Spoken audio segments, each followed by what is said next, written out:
What up, boys, and welcome back to yet another video. So in today's video, we're going to be discussing patch 10.15 because I'm getting a lot of questions about it. And before we dive into the specifics of today's video, big thank you to all of you guys for picking up the 0 to 10 million gold guide.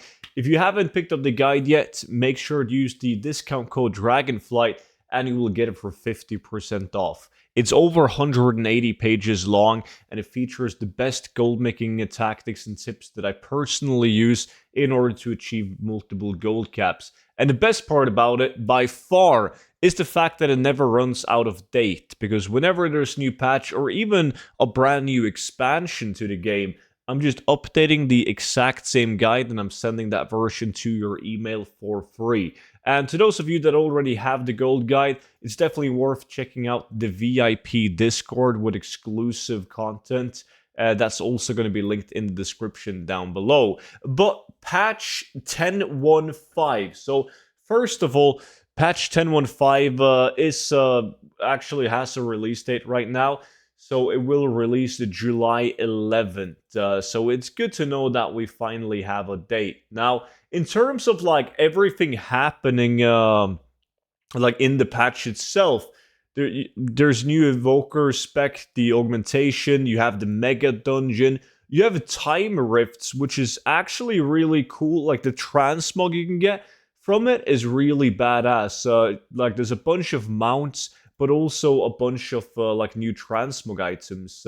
And I think they're really cool, especially something like there's this like these giant ass weapons. They're pretty badass. A bunch of new mounts, but there's also a full set, like a dragon scale set that I think is pretty cool. This one right here. So there's a bunch of focus on transmog in this patch. There really is. But there's also a bunch of other stuff like Whelp Daycare, Warlock expands to new races, new Warlock questlines and pet customizations, class talent updates, and more. And this is the most important one for me, and more, because we're talking about like the Naxxramas changes, the crafts to Naxxramas, and that is pretty damn big, right? Another thing that before we dive into Naxxramas, I want to talk about a question that I've been asked a lot and my take on it, and that is the new quantum items. If you don't know what the quantum items is, basically in the new dungeon coming in patch 10.15, the mega dungeon, you have a chance, you have a guarantee of getting a quantum item, at least on the PTR as it is right now. Now, there's one quantum item for every single armor and weapon type in the game, and what it does is, like, if we read it, adds an appearance of this type to your collection from the past. So, don't get me wrong, before I complain, this is a really cool change. You do the mega dungeon, kill the last boss, boom, you're rewarded with a transmog item. Like when you click this item, it works like a token. You just get a random item added to your wardrobe, and this is important, that you do not already own, right? So for 99.99% of the people playing the game, it's an absolute killer thing. It's badass. Right? It's really cool. However, the one and only downside that I can see to this is the fact that super items are going to be even harder to sell. Let me explain. So, if you don't know what a super item is, it's like one of the rarest items in the game. They're super hard to get, and a lot of them have a unique appearance. So, if we go in the auction house and we take a look at some of them from Old Demand, for instance, you have something like the Digmaster 5000, you have Pendulum of Doom, Miner's Hat, there's a bunch of them. This is just a small example of them. But let's take the Miner's Hat of the Deep as an example for this one. It goes for 2.5 million gold in my realm, 3.5 million average in my region. It's the only item of its type. Now, to all the people doing collections with ATT, they want to collect every single appearance in the game.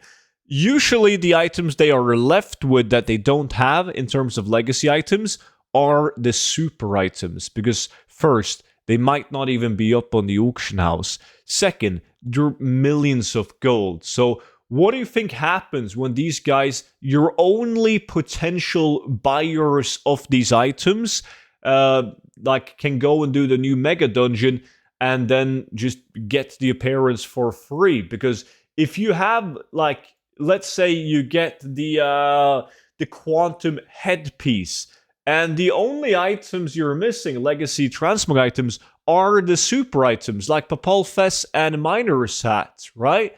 You're gonna get one of those. Like, it's 100%. If you only miss the Miner's Hat and you get the quantum headpiece, you're gonna get the Miner's Hat. That's just how it works, right?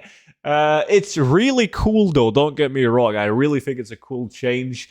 But yes, I definitely believe that it will be harder to sell some of these super items because, trust me, I've sold a lot of super items. It takes months, sometimes over a year, before you're lucky enough to sell one of them to an avid collector. So it's definitely going to be tougher. It's usually the last items that they do obtain are the super items. And right now, if they only miss a 10 million gold weapon, headpiece, and shoulders, it makes sense because they're collectors anyways, and all collectors will do the mega dungeon to get these quantum items. There's also a mount that does the same thing. It has a low drop chance though from the last boss in the new mega dungeon, where when you get this token mount, you click on it and you will learn a legacy mount that you do not already own. So every collector will do this dungeon, grind it out daily. Or weekly. Right now you can do daily, but might change. It's probably going to change to a weekly thing, right? But imagine in the next expansion when you can easily bring in all your alts to the mega dungeon and just spam it for easy appearances.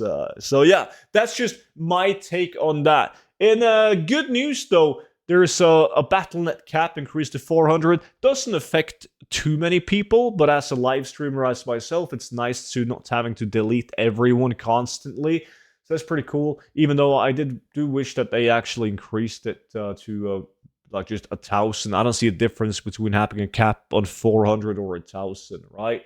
And then there's been a lot of concerns about the WoW token price, because if you take a look at the price of a WoW token these days, it's quite expensive. It's 387,000 gold. It's also gone up quite a bit on NA. And I'm always getting questions why that is. Well, the price of a WoW token is driven by supply and demand. So if there's a lot of content released from Blizzard sides, then the token will go up in value, right? Because you have, right now, you have the sale that Blizzard is doing. They're doing a massive summer sale where you can get 60% off on Transmog bundles. You can buy Dragonflight, the game itself, on a sale, and you can also purchase a bunch of like in-game services on a sale, like character transfers and so on. So it's definitely one of the reasons, alongside with Diablo, a lot of people buying Diablo as well. So there's a lot of things that comes into place. But I really like a high valued token. I'm one of those people. Usually, whenever a token is worth a lot of gold, like in Legion when it was on EU above 400,000 gold, it was a really nice economy in Legion. I absolutely loved it. But now, patch 10.15. So that's going to be like the big gold maker for a lot of people, patch 10.15, when you'll be able to transmog like old Naxxramas items again. And I've made a lot of videos on this, how to make video preparing for the patch and so on. This is more like answering some questions that I've been getting on my live stream and also in the YouTube comment sections about patch 10.15. So first of all, we do know how to get some of the materials like from that you need from Naxxramas that was previously removed from the game. Like right now, I'm at Naxxramas right here in Dragonblight on the PTR, and the frozen runes can be farmed already now on the PTR, so we know the loot source of these frozen runes. And it's kind of interesting because you don't have to kill any bosses in order to farm them. Like they spawn like on the wall random places in the entire raid, right? But it is possible to pick them up without engaging the boss. So for instance, I can go right here behind the boss, pick up a frozen rune, boom. Look, I'm not in the combat. I didn't even leave stealth picking up the frozen rune.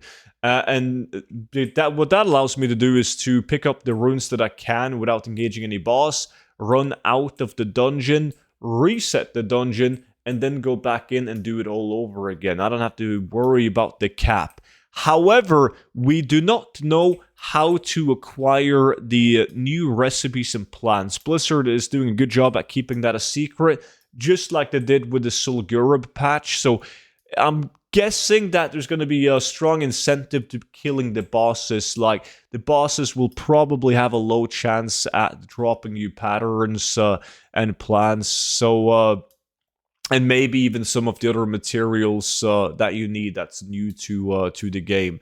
So I'm guessing that we will have to grind the bosses as well. But a pro tip is to run like the entire raid on all of your alts, but save one toon.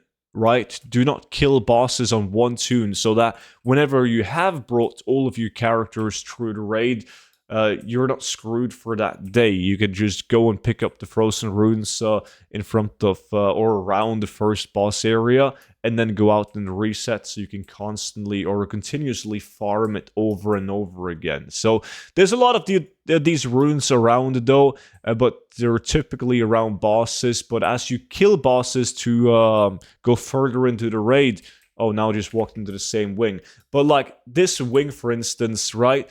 You're not going to be able to continue unless you kill the boss. Like, the next room is going to be locked. So you can only pick up like a handful of these runes before you need to go out and reset. But they will fetch some decent gold in these frozen runes. But we do not know how to exactly to obtain the recipes yet. But knowing people, they're going to figure that out in like a heartbeat whenever the patch comes out. So I'm not too worried about that. And now everything else that has to do with gold making in patch 10.1.5 has been featured before. I've given my takes on the material prices. Will they go up or down in value? It's very hard to say. There's so many things you got to look at, like what is your predicted demand for the materials going to be? What is the current stock on your auction house? You can't see all of the stock either, so because some people have hoarded a bunch of materials and they don't have it actively listed on the auction house. But if you guys got any questions whatsoever, just feel free to leave them down below in the comments section, and I will do my absolute best to answer every single one of them. But with that being said, that was pretty much it for today's video. So thank you guys so much for watching. Don't forget to check out the 0 to 10 million gold guide and the VIP Discord, both linked down below.